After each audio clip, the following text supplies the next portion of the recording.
देखो Google ads में affinity audience और इन मार्केट ऑडियंस होती क्या है, इन दोनों के बीच में डिफरेंस क्या है और इनका यूटिलाइज किस टाइम पे और कैसे करना चाहिए, इस टॉपिक को क्लियर कराने वाला हूं। तो चैनल को सब्सक्राइब करना मत भूलना, क्योंकि यहाँ पे आपको गूगल एड्स और मेटा एड्स से रिलेटेड सारे अपडेट्स मिल जाते हैं, वो भी बिल्कुल फ्री।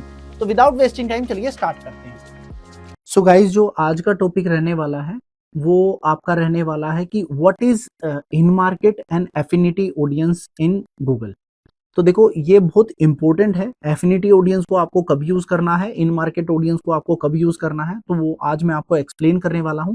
सबसे पहले आपको ये मिलती कहाँ है, जब भी आप आउटबाउंड एड्स को रन करोगे, ठीक है ना। आउटबाउंड्स इनबाउंड्स में आई होप आप लोगों को पता होगा, फिर भी मैं आपको एक्सप्लेन कर देता हूं। देखो इनबाउंड्स वो होता है जहां पे कस्टमर खुद आपके पास आता है आपके प्रोडक्ट को ढूंढता हुआ। इसमें आपका शॉपिंग एड्स आ जाता है, इसके अंदर आपका सर्च नेटवर्क एड्स आ जाता है, ठीक है ना। जहां कस्टमर ने खुद कीवर्ड्स पे जाकर के गूगल पे जाकर के यहाँ पे सर्च किया वट सर्विस, जैसे आप शर्ट्स बेच रहे हो, शर्ट्स ऑनलाइन फॉर मैन, ठीक है ना। अब यहाँ पे हुआ क्या है, यहाँ पे यूजर ने खुद आकर के आपके प्रोडक्ट को ढूंढेगा, उसने खुद टाइप किया है, खुद ढूंढेगा और आपकी एड पे क्लिक करेगा।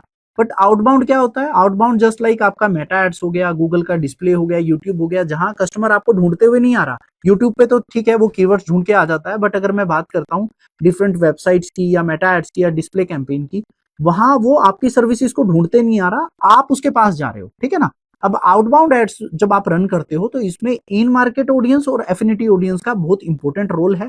और इसमें एक और चीज होती है गाइस, वो कि इंटरव्यू पॉइंट ऑफ व्यू से भी काफी बार अगर आप Google ads Meta ads advertisement कर रहे हो, तो अगर आप इंटरव्यू जॉब के लिए जा रहे हो, तो जो एक इंटरव्यूअर है वो आपसे ये जरूर क्वेश्चन करेगा, what is affinity and what is in market audience in Google ads. तो देखो ये होती कहाँ है, जब आप ये प्लस का साइन करोगे ना, यहाँ पे इंटरेस्ट एंड डिटेलिंग में, जब भी आप ये interest and detailing display campaign run कर रहे हो या परफॉर्मेंस मैक्स कैंपेन रन कर रहे हो, तो यहाँ पे आपको असाइन करना पड़ता है। बहुत सारे लोगों को ये नहीं पता होता ये इन मार्केट ऑडियंस क्या है, ये एफिनिटी ऑडियंस क्या है, और बिना इस चीज के जाने वो करते क्या है। और देखो जब परफॉर्मेंस मैक्स कैंपेन को आपको ऑप्टिमाइज भी करना होता है ना, तो आपको हमेशा देखना होता है कि एफिनिटी ऑडियंस से कितने कस्टमर आपके पास आ रहे हैं, ठीक है ना। तो बड़े एग्जाम्पल के साथ आपको समझाने वाला हूं, बड़ा सिंपल वे में समझाने वाला हूं। देखो इन मार्केट ऑडियंस वो होती है जो ऑडियंस करंटली आपकी सर्विसेज में प्रोडक्ट में इंटरेस्टेड है, वो बहुत शॉर्ट टर्म के लिए इंटरेस्टेड रहती है। सपोज दैट, फॉर एग्जांपल आपको बताता हूं, सपोज दैट अगर आज आपको कार बाय करनी है, ठीक है ना, तो आप क्या करोगे, गूगल पे आपका सर्च वॉल्यूम, यूट्यूब पे आपकी R&D, उस किसी भी कार सेगमेंट पे जा रहे हो, तो आपकी R&D जो है इंटरनेट पे वो बहुत फास्ट हो जाएगी, क्विक हो जाएगी, ठीक है ना। क्योंकि आपको कार बाय करनी है तो आप उसके बारे में हर तरीके से R&D करोगे, ठीक है ना। ऐसे कस्टमर कहाँ आते हैं, इन मार्केट में, क्योंकि ये बहुत शॉर्ट टर्म के लिए इंटरेस्ट रखते हैं, ठीक है ना। आप शॉर्ट टर्म के लिए गए हो, क्योंकि आप जैसे ही कार बाय कर लोगे तो उसके बाद आप अपना इंटरेस्ट जो है वो एकदम फ्रीक्वेंटली जो आप सर्च कर रहे थे ना, R&D कर रहे थे, वो आप कम कर दोगे, ठीक है ना। तो इन मार्केट ऑडियंस वो होती है जिनका बाय इंटेंट ना बहुत फास्ट होता है, ठीक है ना।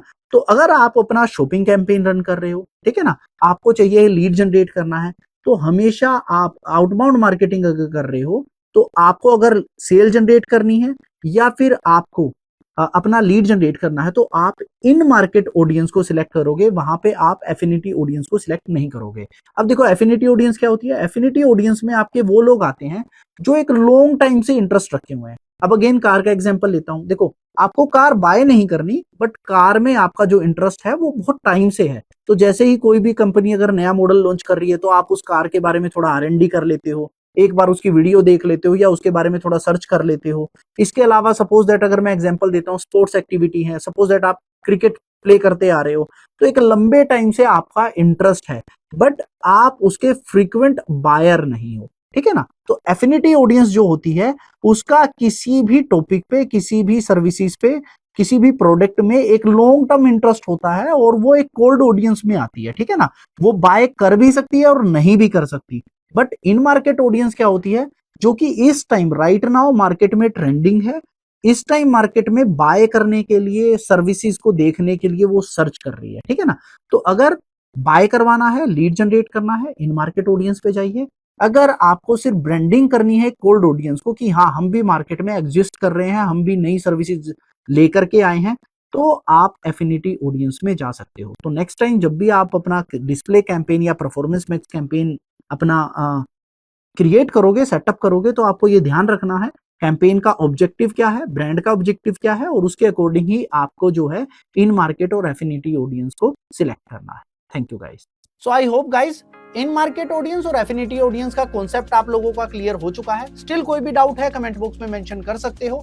और हाँ, चैनल को सब्सक्राइब करना मत भूलना, क्योंकि आपको फ्री में गूगल और मेटा एड्स के सारे अपडेट मेरे चैनल पे मिल जाएंगे। Till then keep learning, keep optimising. मिलते हैं नेक्स्ट वीडियो में।